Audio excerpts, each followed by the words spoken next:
Amada Iglesia, tengan todos buenas tardes. Los invito a abrir sus Biblias en el Evangelio según San Juan, capítulo 1. Evangelio de Juan, capítulo 1. Y voy a dar lectura a su favor de los versículos 29 al 34. Juan, capítulo 1, versículos 29 al 34. Hermanos, dice así la palabra infalible de nuestro Dios. El siguiente día vio Juan a Jesús que venía a él y dijo: He aquí el Cordero de Dios que quita el pecado del mundo. Este es aquel de quien yo dije: después de mí viene un varón, el cual es antes de mí, porque era primero que yo. Y yo no le conocía, mas para que fuese manifestado a Israel. Por esto vine yo bautizando con agua. También dio Juan testimonio diciendo: Vi al Espíritu que descendía del cielo como paloma y permaneció sobre él. Y yo no le conocía. Pero el que me envió a bautizar con agua, a aquel me dijo: sobre quien veas descender el Espíritu y que permanece sobre él, ese es el que bautiza con el Espíritu Santo. Y yo le vi. Y he dado testimonio de que este es el Hijo de Dios. Oremos, hermanos. Dios santo, santo, santo eres tú. Y la única forma de acercarnos a ti es a través de nuestro Cordero de expiación. Hoy, una vez más, nos acercamos a través de Cristo. Sabemos que Él es el único camino a ti, Padre. Él es la puerta. Él es el Cordero de Dios que ha quitado nuestros pecados. Y oramos a ti pidiendo de tu Santo Espíritu. Hoy pedimos que tu Santo Espíritu nos enseñe y nos pueda mostrar a ese Cristo glorioso, el cual debemos anhelar y atesorar todos los días de nuestra vida. Oramos en el bendito nombre de nuestro Cordero de Gloria, a ti, amado Padre. Amén. Pueden tomar asiento, hermanos.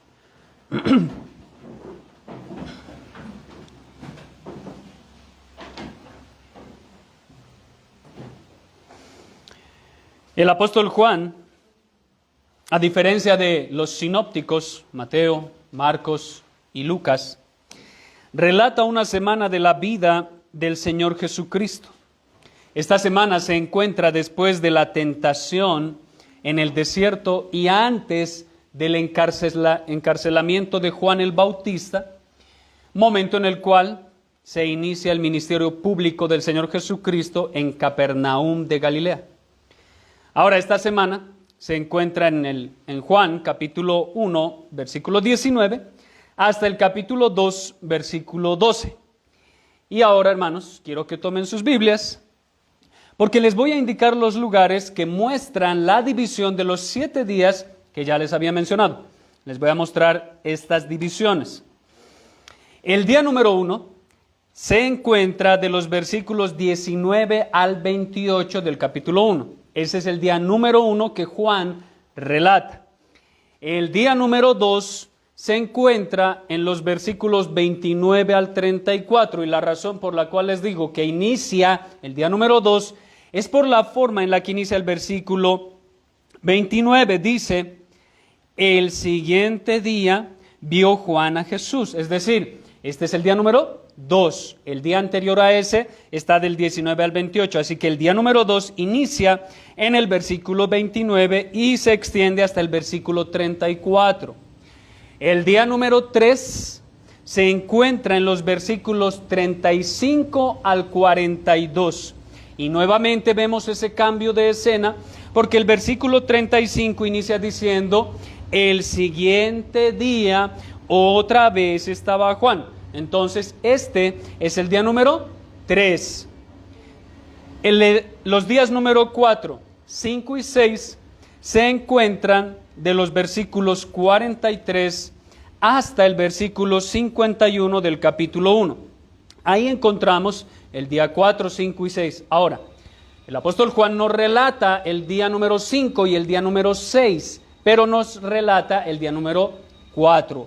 El 5 y el 6 no dice qué sucedió, pero sí nos dice lo que sucede el día número 4. Por eso el versículo 43 inicia diciendo: el siguiente día quiso Jesús ir a Galilea y halló a Felipe y le dijo: sígueme. Entonces, este es el inicio del día número 4. Ahora, les digo que en esos versículos del 43 al 51, que es el final del capítulo 1, son el día 4, 5 y 6, porque precisamente el versículo 1 del capítulo 2 abre paso al día número 7. El día número 7 está en el capítulo 2 del versículo 1 al 12. ¿Por qué? Vean cómo inicia el capítulo 2, versículo 1. Al tercer día se hicieron unas bodas en Caná de Galilea. Ahora, ¿cuál es este tercer día? Se supone que Juan, en el capítulo 1, versículo 43 al 51, nos habla solo del cuarto día, ¿sí?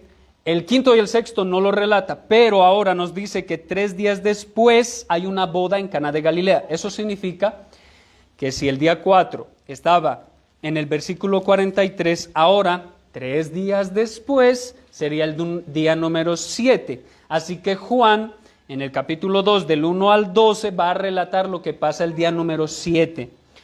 Nosotros y algunos teólogos más bien creen que de los versículos 43 al 51, aunque relata solo el día 4, el 5 y el 6 implícitamente Juan el apóstol nos está diciendo que el Señor Jesucristo estaba esos 3 días con sus primeros discípulos, enseñándoles. Y en el día número 7 se van a dirigir a unas bodas en Caná de Galilea. Entonces, esos son los 7 días que ya les había mencionado, pero que no les dije dónde estaban las divisiones. Esos son los 7 días. Ahora, también les mencioné que hay 2 parecidos entre estos 7 días de Juan y los 7 días de la creación. Les mencioné que existe eso. La primera similitud tiene que ver con la división de días. Así como Moisés divide los días de la creación en 3 secciones, de la misma forma Juan divide estos 7 días del Señor Jesús en 3 secciones. Juan, en los primeros 3 días, nos da el testimonio de Juan el Bautista. En los siguientes 3 días nos muestra los primeros discípulos del Señor Jesucristo que lo aceptaron como el Mesías. Y en el día número 7 el Señor Jesucristo va a mostrar su gloria a través de una obra milagrosa que solo Dios puede hacer. Entonces lo divide primero 3, luego otros 3 y luego 1 al final. Moisés hace lo mismo. En el relato de la creación, los primeros 3 días, Moisés lo que hace es hablar de cómo Dios va preparando los escenarios que luego va a rellenar. Los primeros 3 días, Dios prepara el lugar donde va a poner el sol y las estrellas, la luna, el sol, luna, estrellas. El día número 2, Dios prepara el lugar en el que va a poner a los peces, monstruos marinos y las aves en los cielos. El día número 3 prepara la tierra donde va a poner los animales terrestres y al hombre. En los siguientes 3 días Moisés relata cómo Dios va rellenando esos escenarios. En el día número 4 Dios rellena lo que hizo el día 1.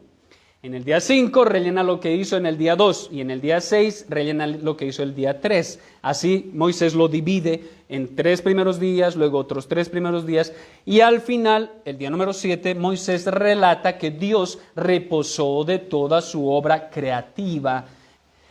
Entonces, encontramos similitud en esos 2 aspectos. Podríamos decir que así como Dios está mostrando, ese es el otro aspecto en lo cual son parecidos, es el propósito que tuvo Moisés y el propósito de Juan al relatar los 7 días. Moisés, al relatar los 7 días de la creación, quiso mostrar la gloria de Dios a un pueblo que había estado esclavo en Egipto durante 400 años, sin revelación divina. 400 años esclavos en Egipto.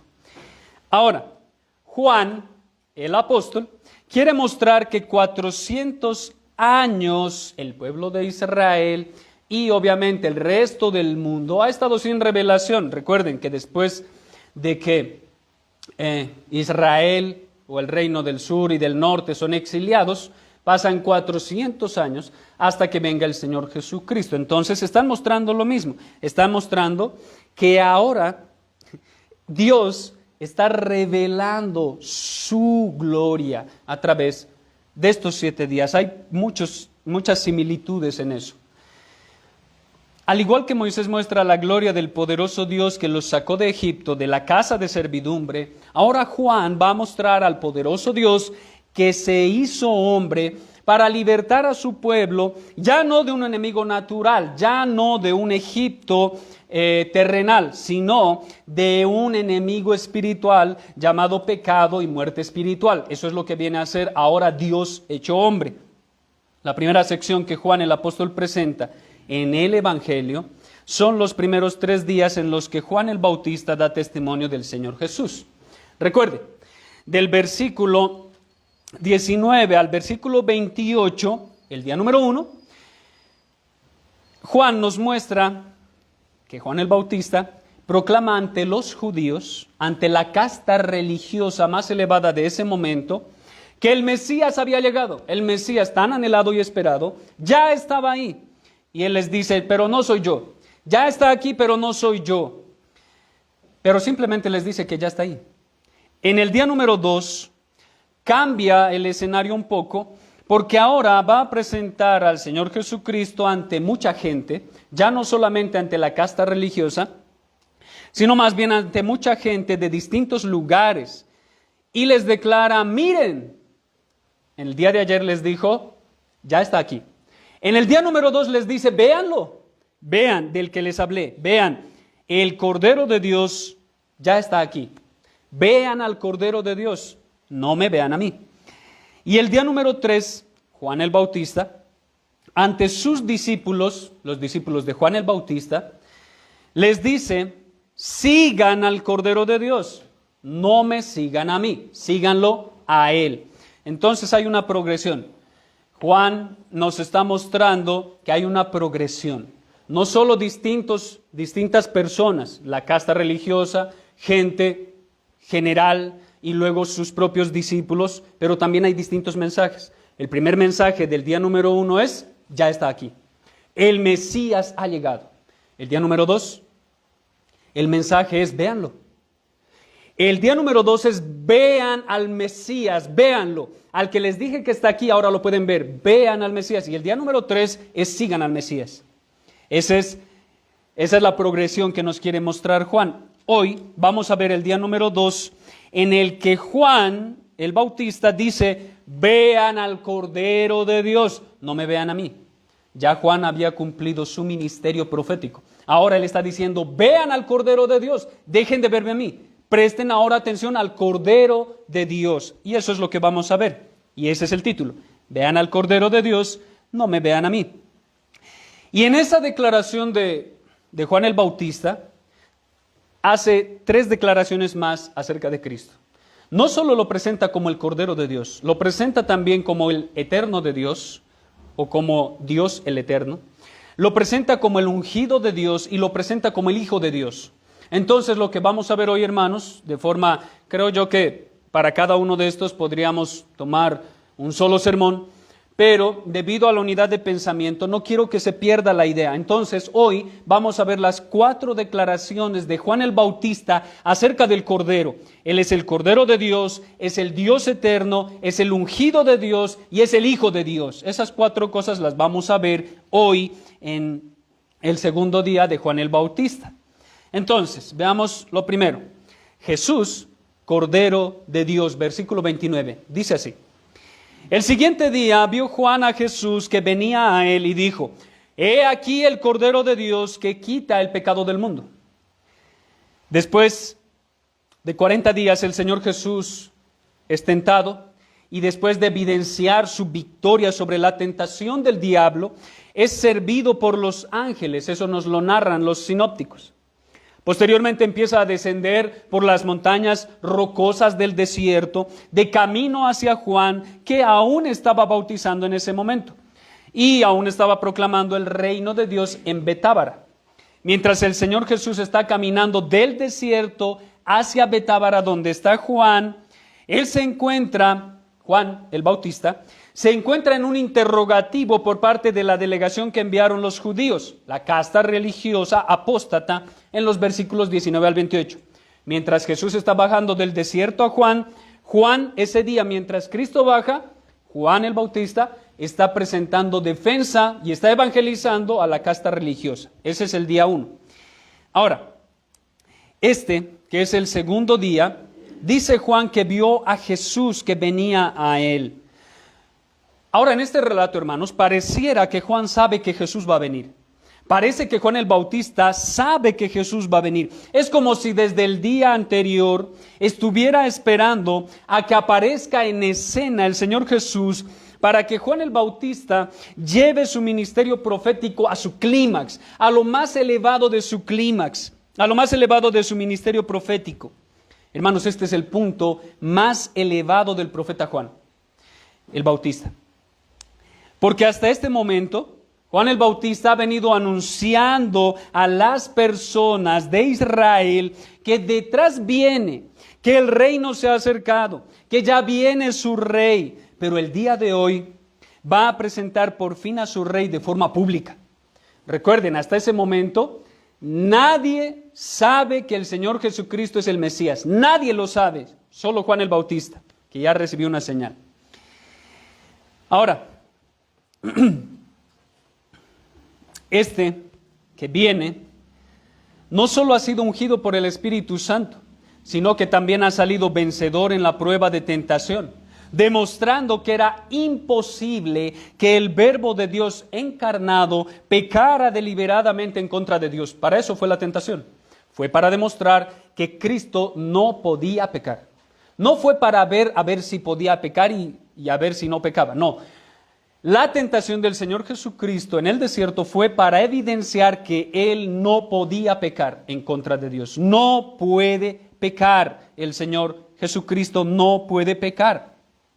Así que Juan el Bautista, ahora al ver a su rey, ya lo anunció mucho tiempo, pero ahora al ver a su rey, al tenerlo cara a cara y en medio de mucha gente, él dice: he aquí el Cordero de Dios. Vean al Cordero de Dios que quita el pecado del mundo.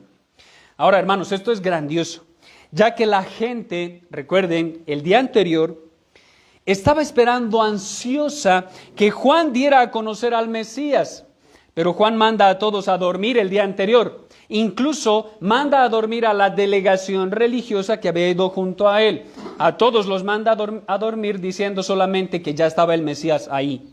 Pero ahora, un día después, aún todos están a la expectativa, todos están esperando la revelación del Mesías, todos están ansiosos por conocer por fin al Mesías anhelado y profetizado.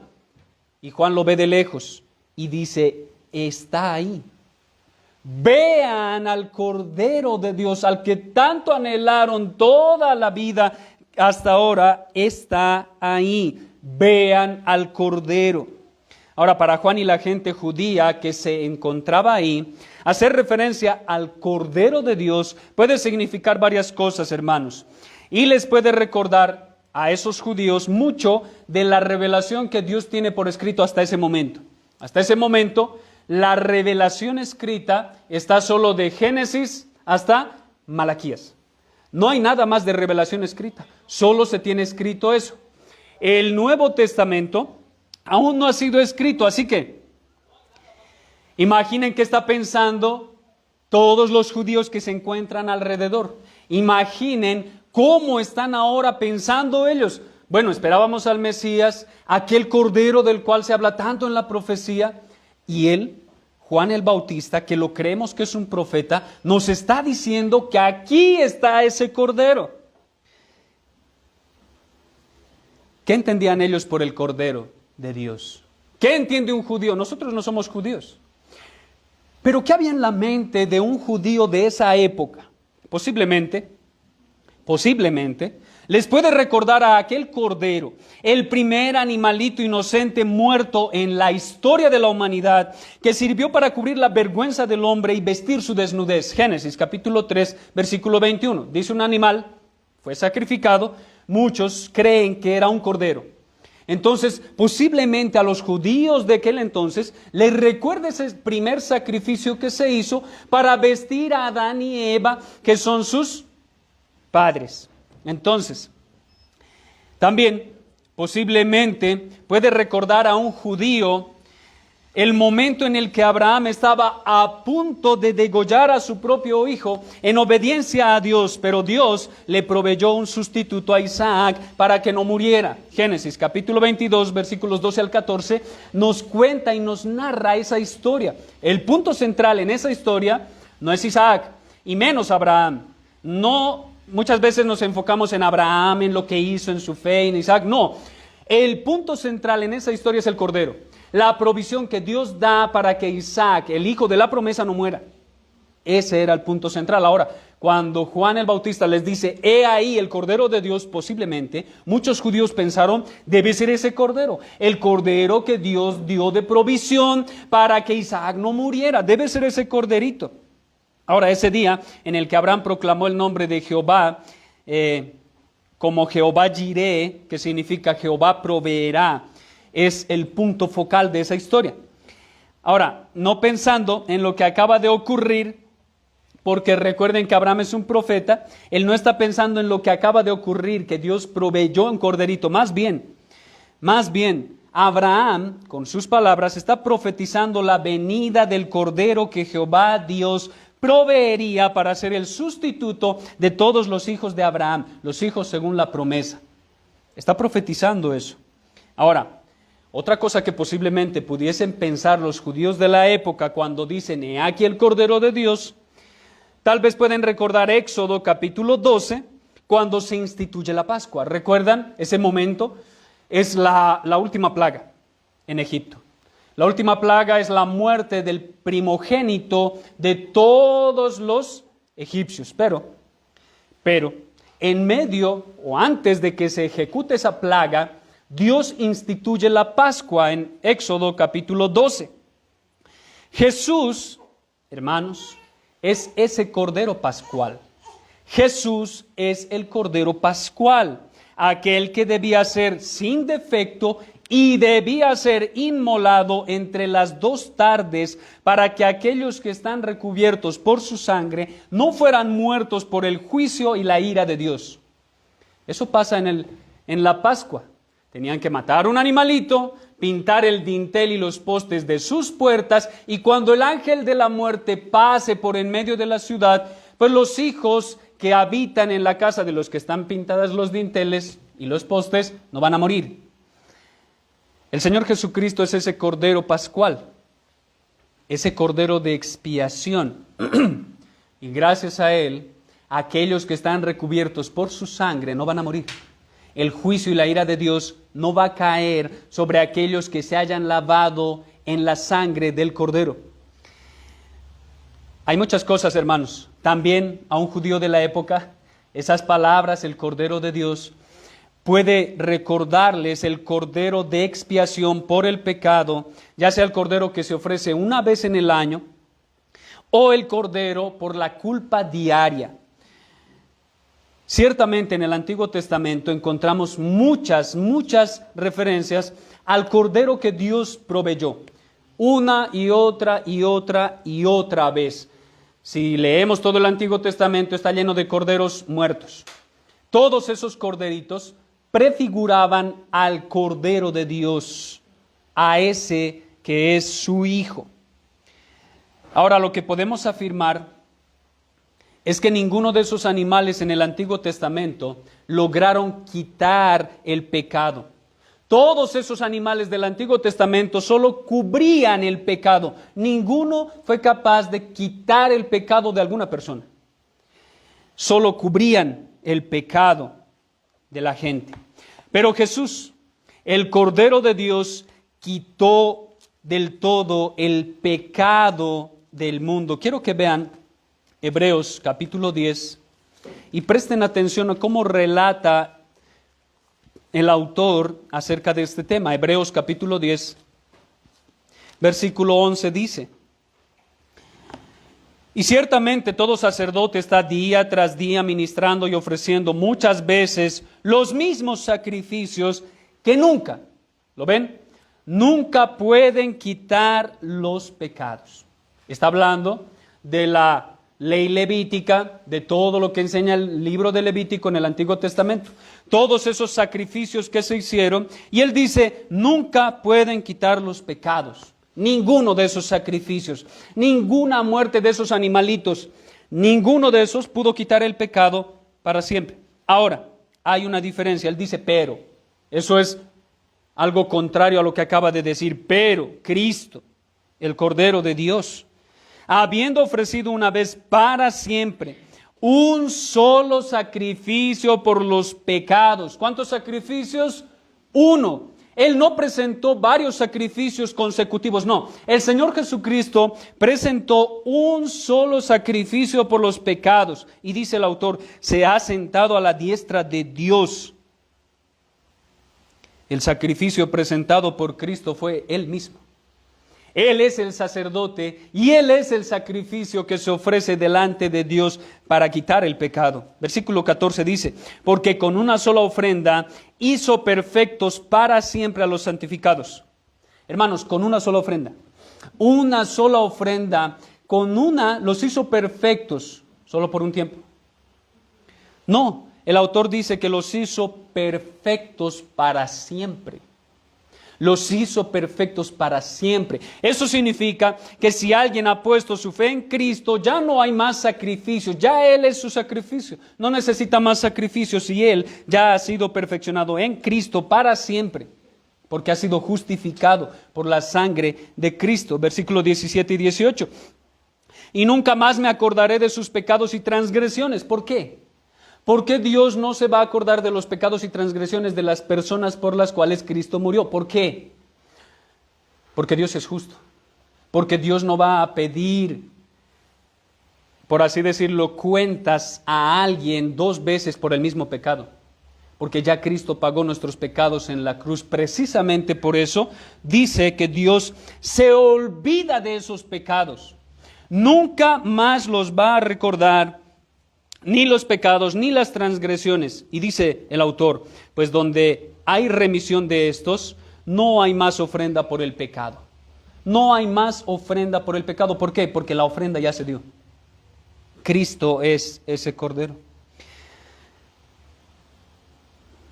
Ahora, aquí hay un problema que a lo largo del Evangelio de Juan iremos resolviendo. Volvamos a Juan. Hay un problema que a lo largo del Evangelio iremos resolviendo, y es que el pueblo judío no esperaba un cordero. El pueblo judío no esperaba un cordero, el pueblo judío esperaba un león, esperaba un rey grandioso que venga y los libre de la tiranía de Roma. Eso es lo que esperaban ellos. Ellos no querían a un corderito, no querían a alguien manso que muera por ellos, no querían eso. Los judíos estaban esperando un rey, los judíos estaban esperando el cambio de la vieja era a la nueva era, y eso para ellos en su teología inicia con la venida del Mesías como rey. Eso es lo que ellos querían, un rey. No querían un cordero. Pero en el plan eterno de la redención, el propósito de Dios es mucho más elevado que eso. El propósito es librar de un enemigo mucho peor, del cual solo Dios puede librar, y es la paga del pecado y la justa ira de Dios. De eso vino a librar Dios a través de su Hijo. No vino a librar a los judíos del Imperio Romano, vino a librar a los elegidos de sus pecados. A eso vino el Cordero de Dios. Ahora, también los judíos esperaban la liberación solo para ellos, pero Juan, ahora para avergonzarlos, como dice el apóstol Pablo, dice que este Cordero, enviado de Dios, vino a quitar el pecado de todos, vino a quitar el pecado del mundo. No solo vino para quitar el pecado de los judíos, o no solamente vino a los judíos. Ellos eran muy exclusivistas en ese tiempo. Ellos creían que el pacto, las promesas, Dios, todo era para ellos, únicamente. Pero ahora Juan les está diciendo que ese Cordero vino para quitar el pecado del mundo. Ahora, hermanos, permítanme explicar esta palabra mundo, porque muchos creen que el Señor Jesús vino a quitar el pecado de todos y cada uno de los seres humanos que han existido y que van a existir. Creen que con estas palabras está diciendo eso. Eso es conocido como la expiación universal, que Cristo murió por todos y cada uno de los seres humanos que han existido y que van a existir.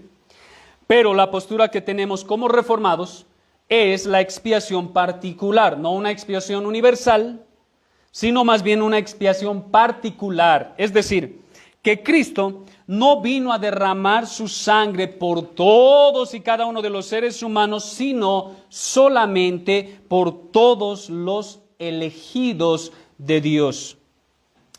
El punto, hermanos, es que en estas dos posturas, ya sea la expiación universal o la expiación limitada, en ambos casos se limita la expiación de Cristo.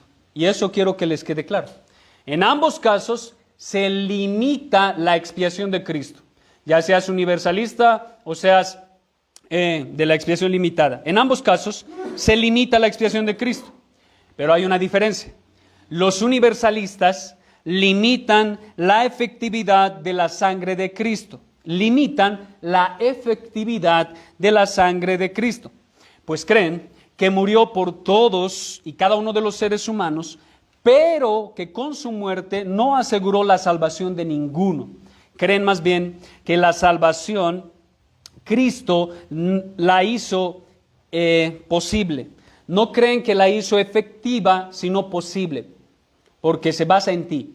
Tú eres el que decide si te vas a salvar o no. Eso es limitar la efectividad de la sangre de Cristo. Los que creemos en la expiación limitada, nosotros, hermanos, como iglesia reformada, limitamos la expiación en su alcance, ¿sí? Nosotros limitamos la expiación, y lo vemos en la Biblia, en su alcance. Es decir, que Cristo vino a morir por los elegidos de su Padre y no por todas y cada una de las personas que existen y han existido en esta tierra o existirán. Entonces, hay dos posturas al respecto. Unos que limitan la efectividad de la sangre de Cristo. Para ellos, Cristo no es un poderoso Salvador. Es alguien que hace posible que te salves. Para nosotros, Cristo es un poderoso Salvador. Cristo no falla en su propósito. Cristo es grandioso en su propósito. Y Cristo no va a fallar porque por aquellos por los cuales murió se van a salvar efectivamente. No se van a perder, se van a salvar porque la sangre de Cristo pagó por sus pecados. Ellos van a estar en el cielo con Cristo. Y eso nos lo va a explicar Juan también a lo largo de todo su evangelio. Una y otra vez nos va a explicar que aquellos por los cuales Cristo entregó su vida se van a salvar y no se van a perder.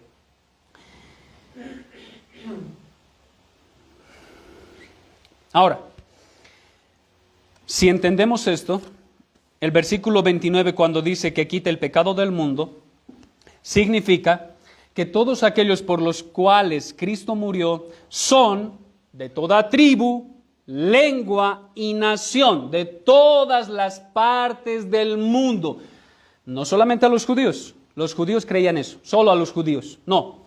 Para todo el mundo, es libre y se ofrece a todo el mundo. No importa si eres de México, no importa si eres de Argentina, no importa si eres de Camerún, no importa de dónde seas, la salvación en Cristo es para cualquier persona, de cualquier parte del mundo. A eso hace referencia el apóstol Juan en estas palabras. Dios, con la muerte de su Hijo, hermanos, y eso debe quedar muy claro en nuestras mentes, Dios, con enviar a su Hijo, no está creando una posibilidad. Más bien, Él está haciendo algo efectivo. Este Cordero, al morir, pagó la deuda penal de todos y cada uno de los pecadores que su Padre escogió, y ninguno de estos se perderá. Y el Señor Jesucristo lo dice en sus palabras. Están en las manos de mi Padre y están en mis manos, y nadie las arrebatará de mi mano, porque Él es el poderoso Dios. Nadie las arrebatará de Él. Entonces, ya vimos al heraldo Juan el Bautista proclamar a su Señor como el Cordero de Dios. Veamos en segundo lugar al heraldo proclamando: Jesús es el Dios eterno. Jesús es el Dios eterno. Y esto un poco más breve porque ya estudiamos algo al respecto. Versículos 30 y 31. Juan el Bautista quiere en primer lugar, en estos dos versículos, recordar a aquellos que lo escuchan. Recuerden que hay muchas personas alrededor. Les quiere recordar algo que ya dijo anteriormente. Pero el punto es que ahora la gente está viendo a Jesús porque Juan lo acaba de señalar. Imaginen el escenario. Hay muchas personas alrededor. Juan está bautizando en el agua. Ve a Cristo y lo acaba de señalar. Él es el Cordero. Vean al Cordero. Y ahora les va a decir quién es ese Cordero. Y les va a explicar lo que antes había dicho de él. Vean lo que dice. Al que estoy señalando, es de quien yo dije. ¿Recuerdan lo que les dije antes? Les está diciendo: después de mí viene un varón, el cual es antes de mí, porque era primero que yo. Juan el Bautista sabía al que estaba anunciando, porque Dios le dijo lo que debía clamar. Dios le dijo la forma en la cual debía anunciar al Señor Jesucristo. Su mensaje había sido varias veces: el que viene después de mí es antes de mí porque era primero que yo. Él quería que todos lo tengan claro, que el que va a presentar en algún momento es alguien eterno. Toda la gente ahora está mirando a Jesús. Toda la gente que acudió ese día entiende que estas palabras hacen referencia a la eternidad y que solo se puede aplicar a Dios. Ellos entienden que al que Juan está señalando ahora, Juan está diciendo de forma indirecta: Él es el eterno Dios. Él es el eterno Dios. Porque precisamente este atributo de Dios evidencia, hermanos, la relación que Dios como creador tiene con el tiempo. Es la relación que Dios como creador tiene con el tiempo. Dios creó el tiempo, el espacio y la materia. La eternidad hace referencia a la relación que tiene Dios con el tiempo. Ahora, esto es realmente misterioso. Porque Juan está diciendo que ese hombre al cual está señalando y que todos están viendo, literalmente están viendo, lo están observando porque Él se hizo hombre, ese es el eterno. Ahora imaginen lo que hay en la mente de los judíos en ese momento. Eso es catastrófico para la teología de los judíos, porque el eterno es inmaterial, el eterno es Dios y Él es espíritu. Para ellos el eterno está por encima del tiempo. Pero ahora Juan está diciendo que aquel que está por encima del tiempo, que es creador del tiempo, que es antes del tiempo, porque Él es eterno, entró en el tiempo. Y lo están viendo. Están viendo al eterno. Les está diciendo que ese es Jehová, el eterno Dios. Por eso mismo Juan el Bautista es menor y Cristo es el mayor. Juan inició su existencia. Jesús como Dios es eterno, pero el eterno ahora vino a morar entre su pueblo. Él es Emmanuel, Dios con nosotros.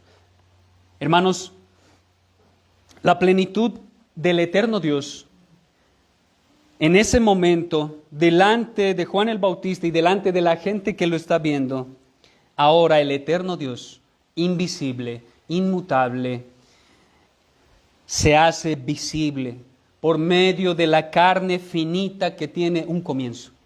El Dios infinito toma un cuerpo finito que tiene un inicio de tiempo. La segunda persona de la Trinidad, que tiene naturaleza divina, ahora ha tomado sobre sí una naturaleza humana y todos lo pueden ver, hermanos. Eso es grandioso. Imaginen la revolución que hay en la mente de los judíos. Toda la teología que tenían, ahora la tienen que cambiar. La tienen que transformar en el verdadero entendimiento teológico que está presentando Juan el Bautista. Y dice Juan: yo no le conocía, hablando del Cordero. hablando del Dios eterno.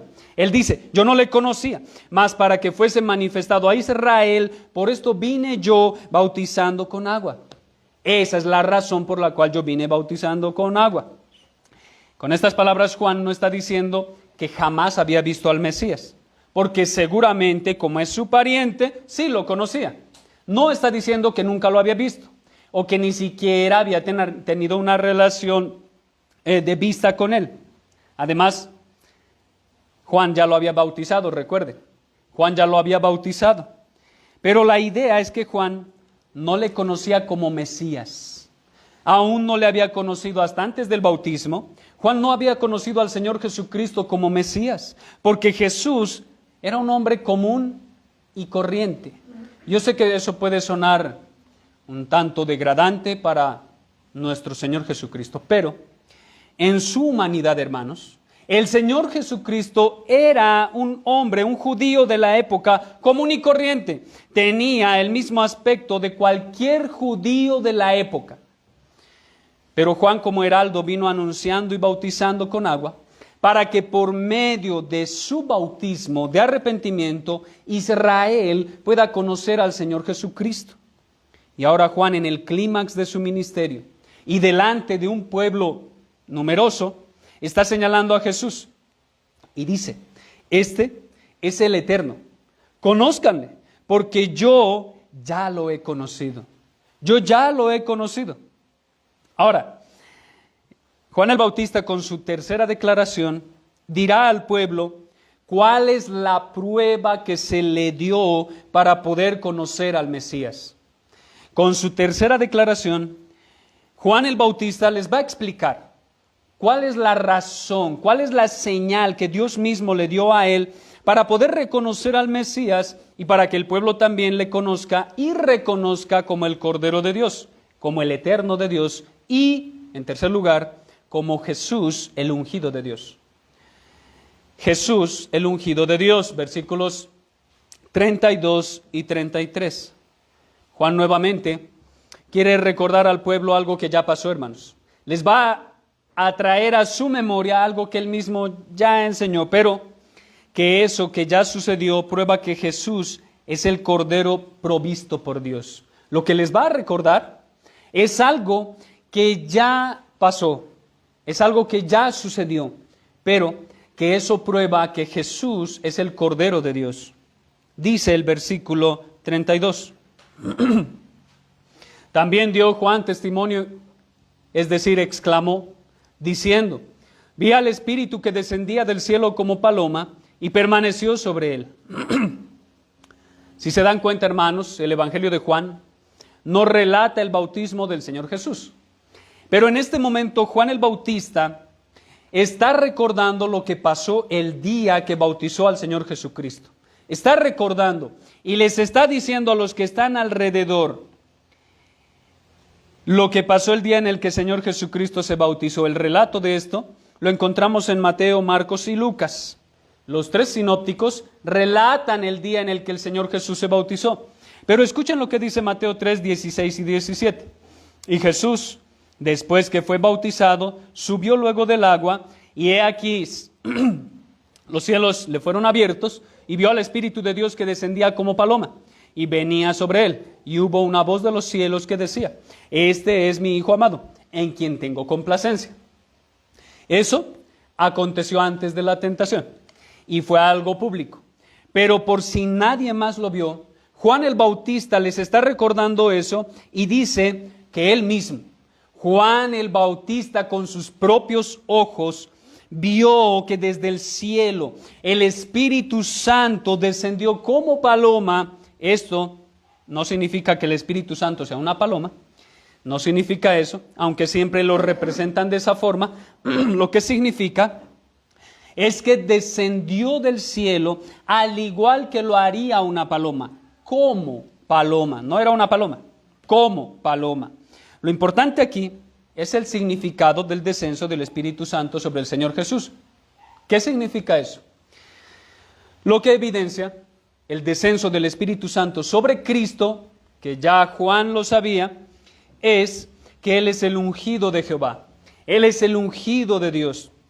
Es precisamente eso lo que Andrés anuncia a su hermano Pedro en el capítulo 1, versículo 41. Él le dice, hemos hallado al Mesías. Ahora, Mesías es en hebreo, es un término hebreo. Mesías se traduce como el Cristo, que es un término griego. Para nosotros, Cristo, que es un término griego, se traduce como ungido. Juan les está recordando el día en el que Dios ungió al Señor Jesucristo para realizar su oficio como profeta, sacerdote y rey de la nación. Y rey de todo, de todos los elegidos. Él es el profeta, sacerdote y rey. Cristo es ungido en su bautismo, después de su bautismo, para cumplir los 3 oficios a lo largo de su vida. Pero no recibe el Espíritu Santo por medida, hermanos. El Señor Jesucristo no recibe solo una partecita del Espíritu Santo. Más bien, en Él habita la plenitud del Espíritu Santo.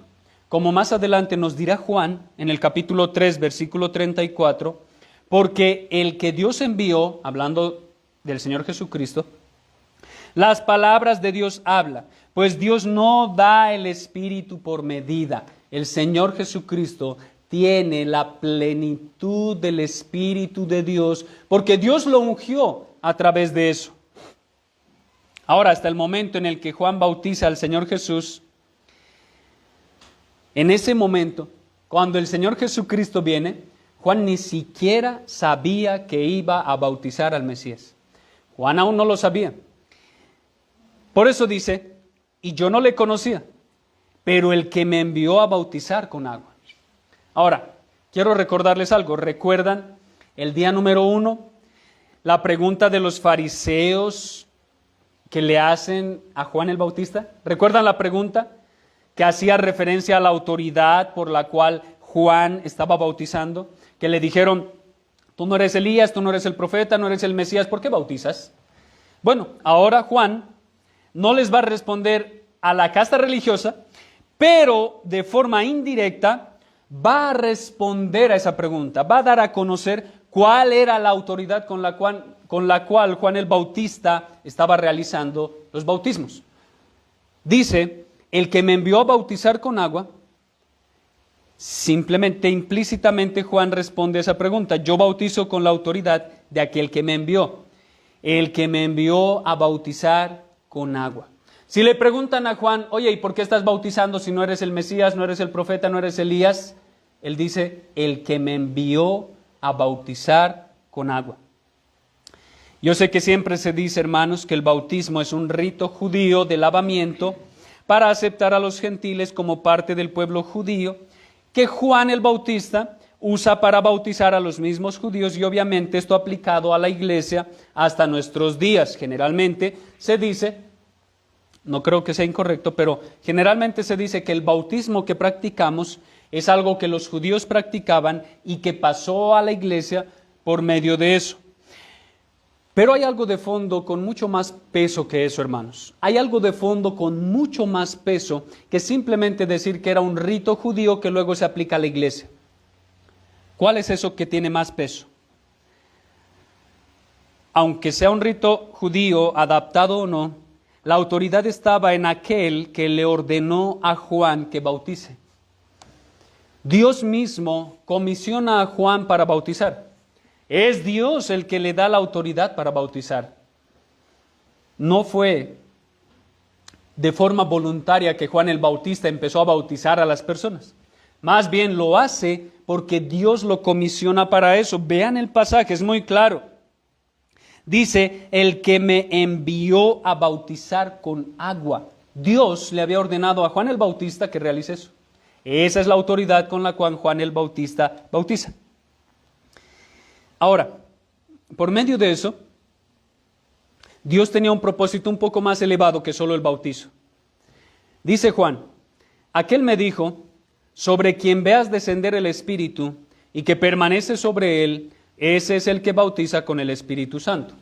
Entonces, mientras él iba a estar bautizando a todas las personas, iba a llegar el momento en el que Dios envió iba a venir a Juan para que sea bautizado y en ese momento iba a haber la señal de que ese es el Mesías. Eso es lo que quiere explicar. Les está diciendo, Él es el Cordero de Dios porque Dios me dio una señal. Me dijo cómo es que podría reconocer y anunciar al verdadero Mesías. La labor de Juan es tremenda. Esa es una responsabilidad muy grande porque Juan el Bautista aún no lo conocía. Dios le dejó una señal. Ahora, Juan como heraldo ha venido anunciando al rey y el pueblo está a la expectativa. Lo malo es que este heraldo aún no conoce al rey. Viene anunciándolo, viene anunciando el reino, viene anunciando a su rey, pero Juan el Bautista aún no conocía quién era el rey. Aún no lo había visto.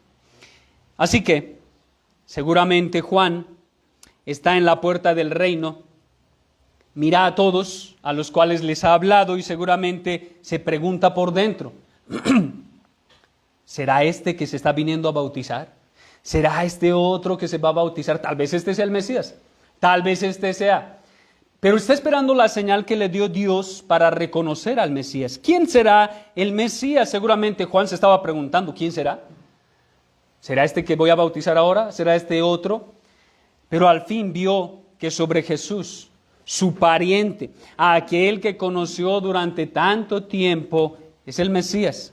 Porque solo y únicamente sobre el Señor Jesucristo descendió el Espíritu Santo y posó sobre él, se quedó en él, probando así ser el Mesías, el ungido de Dios Padre. Aunque todos lo vieron como otro judío común y corriente, externamente el Señor Jesucristo era igual a todos. Dios al encarnarse pudo decidir que su rostro brillara, hermanos.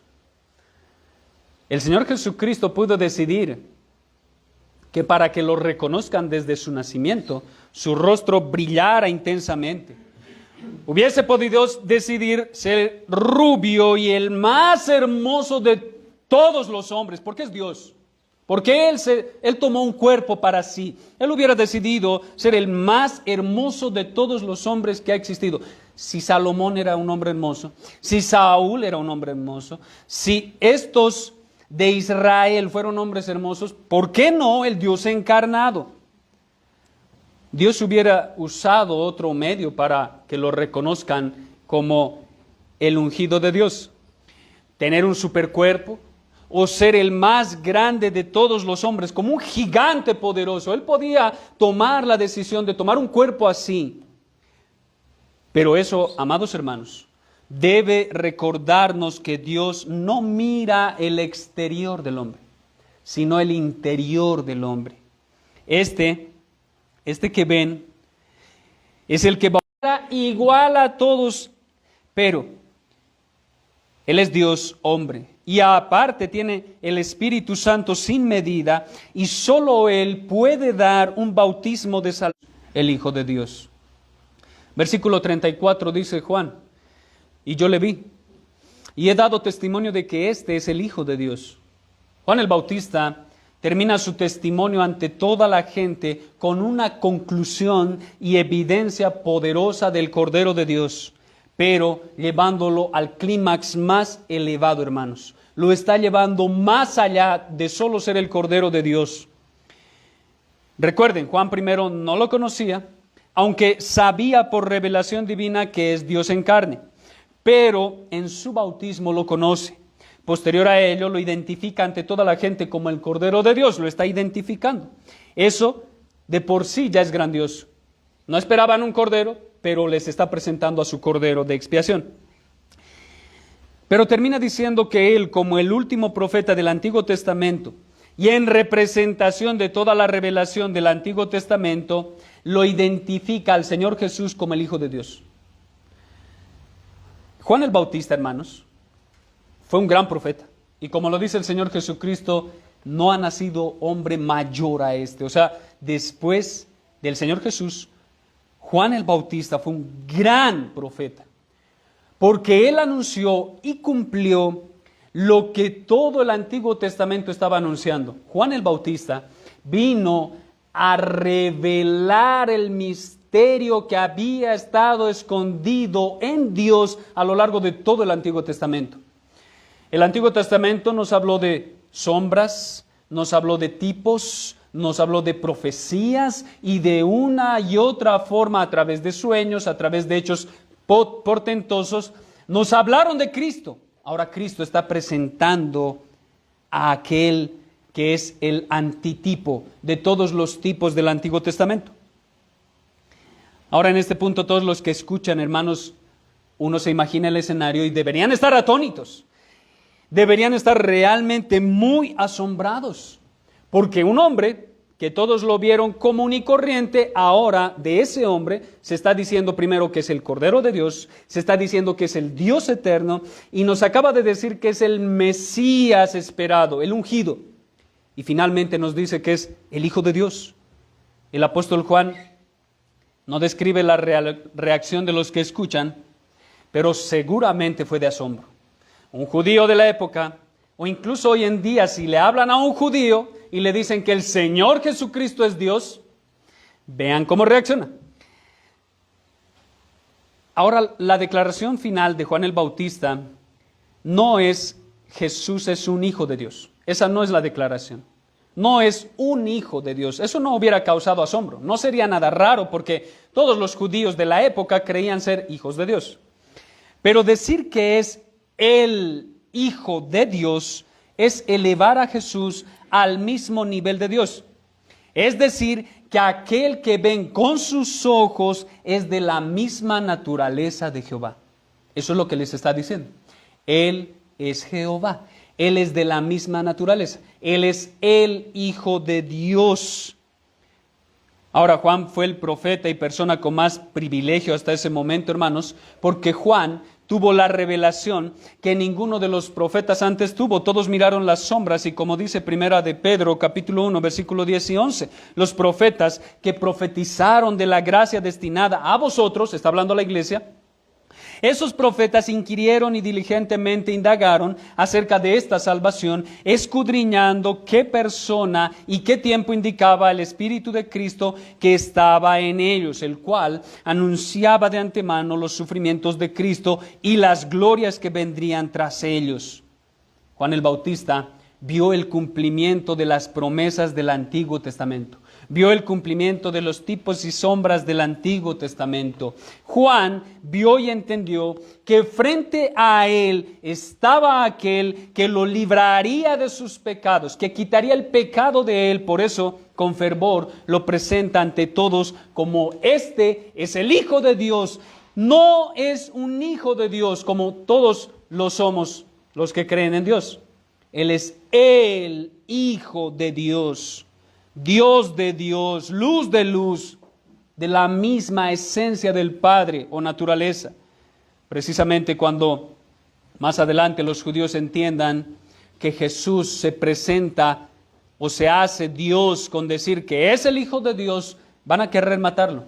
Una y otra vez querrán matar al Señor Jesucristo porque Él decía ser el Hijo de Dios.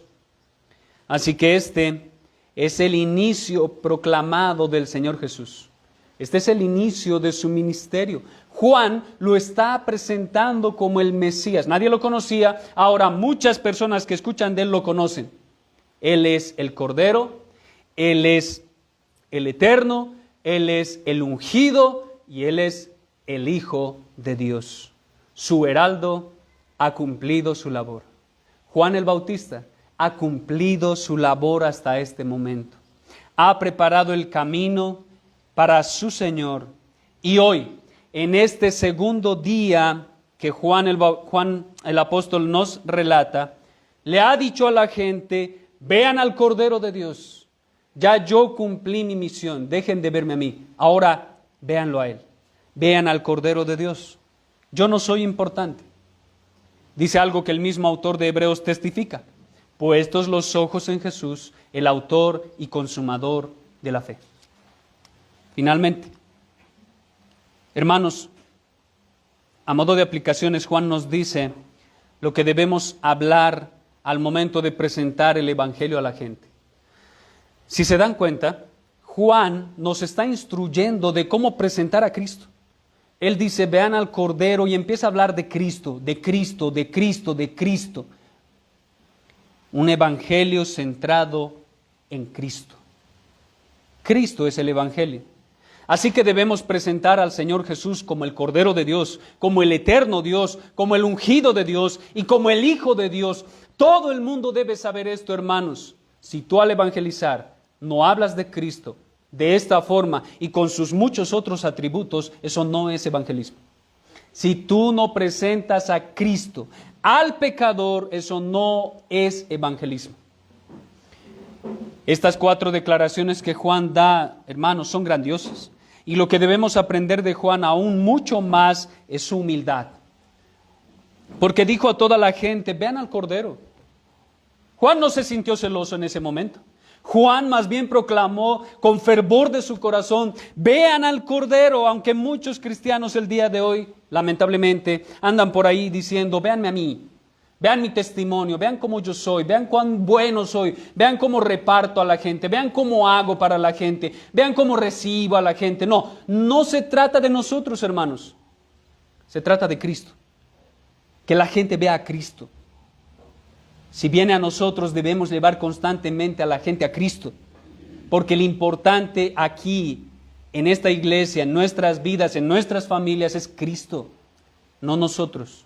Debemos hacer como Juan, de forma humilde, humillándonos ante Dios, decir, vean al Cordero. Ahí está. En Él hay salvación. En mí obró Él, el Cordero de Dios. La proclamación del Evangelio actual, lastimosamente, no está centrada en Cristo. Creen que evangelismo es salir, comer juntos, mostrar que soy amable, amistoso y que tenemos mucho en común con los impíos. Creen que evangelismo es hacer lo mismo que el mundo hace.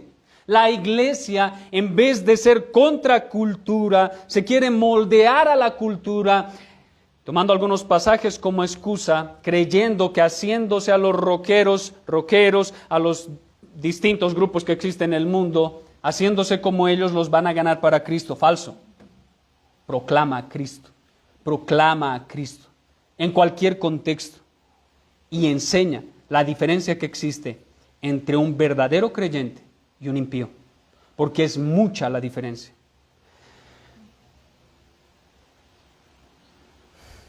Hermanos, el evangelismo es presentar a Cristo en todo su esplendor. Es decir, constantemente a la gente, mira a Dios. Mira a Cristo, mira al eterno Dios hecho hombre, mira a aquel que fue ungido con la plenitud del Espíritu Santo y que te puede dar de su Espíritu para salvación. Mira a aquel que es el Hijo de Dios y ruega por misericordia, porque solo Él te puede dar a conocer al Padre, nadie más. Solo el Hijo conoce al Padre, solo el Padre conoce al Hijo y el Hijo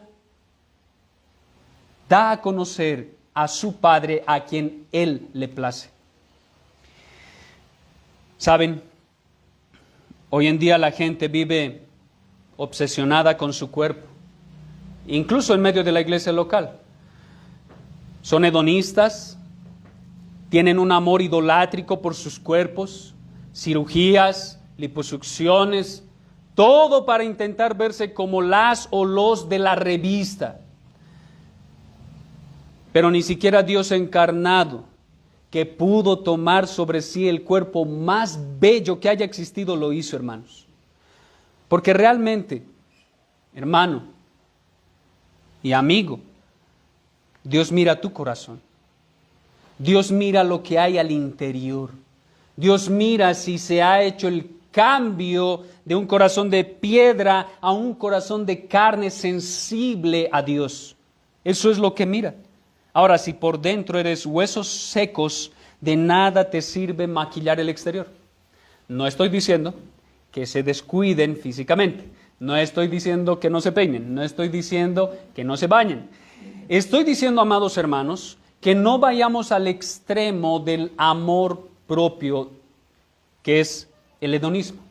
No lleguemos al extremo de un cuidado externo solamente. No, hermanos, debemos también cuidar nuestro interior, sobre todo nuestro interior. Ahora, si tu corazón ha sido renovado por el Espíritu Santo, es decir, has sido bautizado por el Señor Jesucristo, entonces Eres igual de bello que Jesús a los ojos de Dios Padre, amado hermano. ¿Escucharon? Si realmente fuiste bautizado con el Santo Espíritu de Dios, eres igual de hermoso que Cristo a los ojos de Dios tu Padre. Porque el Padre ve al Señor Jesucristo en ti. Algo más, Juan el Bautista tuvo un gran privilegio y todos los que estaban presentes aquel día tuvieron el gran privilegio de ver cara a cara al Señor Jesús, pero nosotros, hermanos, tenemos un privilegio mucho mayor, porque tenemos la palabra profética más segura, tenemos toda la revelación de Dios por escrito, podemos ver no solo el anuncio del grandioso Cordero de Dios, nosotros podemos ver mucho más. Nosotros tenemos la revelación completa de Dios por escrito y podemos ir a ver a este hermoso Cristo constantemente, una y otra y otra y otra y otra vez. Hermano, no te quites el privilegio de ver a Cristo todos los días a través de la palabra de Dios. Todos los días. Así como Juan lo vio cara a cara y anunció que él era el Cordero, tú puedes ir todos los días al trono de gracia de Dios y todos los días puedes ir a mirar lo hermoso que es el Señor Jesucristo. Hermano, mira a Cristo. Mira a Cristo una y otra vez. Finalmente, a los amigos que nos escuchan, tú no conoces al Cordero de Dios de forma relacional. Tú no conoces al Hijo de Dios, tú no conoces al ungido, tú no conoces al Mesías. Pero el día de hoy acabas de escuchar quién es Él. Si crees en Él, podrás ser salvo de tus pecados. Como dijo Juan, no me veas a mí, míralo a Él. Ninguno aquí es importante. No te centres en los que venimos aquí, porque los que venimos aquí vamos a fallar, y vamos a caer, y vamos a pecar, y vamos a ir alguna vez en contra de lo que tanto profesamos creer. Pero, si miras a Cristo, Cristo nunca te va a fallar. Cristo nunca, jamás va a hacer algo contrario a lo que profesa decir en su palabra. Amigo, debes ir al Cordero de Dios, pues solo Él puede quitar el pecado de ti y salvarte de la ira venidera. Y ese día, cuando corras a Cristo, el Cordero de Dios, podrás unirte a nosotros como los hijos de Dios, adoptados por medio de su Hijo Jesucristo. Solo debes mirar a Cristo por fe. Dios te dé esa fe para poder mirar a Cristo. Oremos, hermanos. Amado Dios, te damos gracias por tu palabra. Te damos gracias porque eres bueno y bienhechor y nos das de aquello que no merecemos. Nos diste a Cristo, el Cordero de Dios.